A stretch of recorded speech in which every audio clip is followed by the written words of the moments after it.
Toutes les expérimentations qu'on fait, tous les gens qui utilisent ces véhicules-là sont unanimes. Ces véhicules intermédiaires sont des vraies solutions pour le territoire.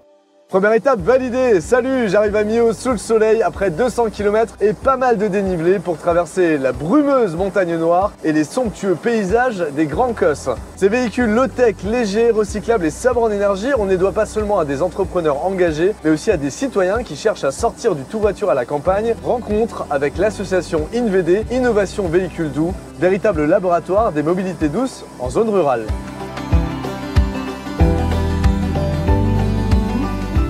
Pour nous, ça n'est pas de dire la voiture pollue. Pour nous, c'est de dire il y a urgence à gérer au mieux nos consommations énergétiques, il y a urgence à préserver l'environnement. Et pour répondre à ces urgences-là, nous, on vous propose d'essayer toutes sortes de solutions. Il n'y a pas une solution, il y en aura plusieurs, mais on fait le pari que dans toutes les solutions proposées, vous en trouverez qui vous plairont au-delà de ce que vous pouvez imaginer.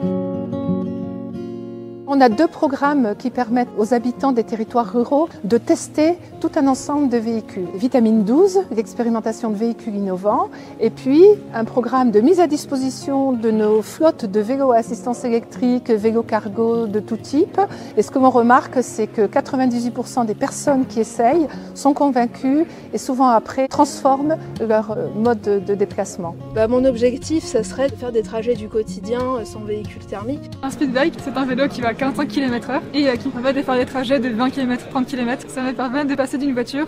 Aujourd'hui, on est à Millau. C'est les 5 ans de l'association InVD. On avait notre assemblée générale ce matin. Le bouche à oreille fonctionne. Les gens nous connaissent et sont assez fiers en fait qu'il existe quelque chose d'aussi innovant que ça ici dans le sud Aveyron. Ça fait 2 petits mois que je teste le Biro, qui est un véhicule intermédiaire, qui n'est pas à pédale, qui est entièrement électrique. Je l'utilise en fait pour remplacer ma voiture et j'ai un véhicule qui pèse littéralement 1 tonne de moins que ma fourgonnette. Sur le territoire du parc des Grands Causses, la moyenne des déplacements, c'est 18 km aller, sachant qu'on a 1000 mètres de dénivelé tous les 50 km. Ces véhicules intermédiaires, c'est ce qu'on appelle le chaînon manquant entre le vélo à assistance électrique et la voiture. Un véhicule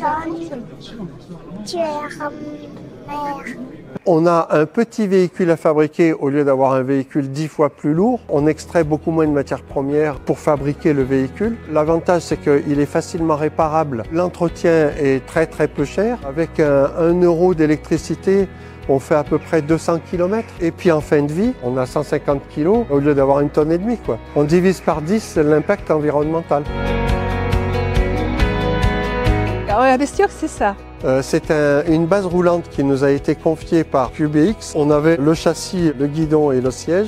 J'ai fait la partie extérieure. C'est devenu notre véhicule principal. Là, on a dépassé les 22 000 km avec. On s'en sert pour notre usage courant et même aussi pour les vacances.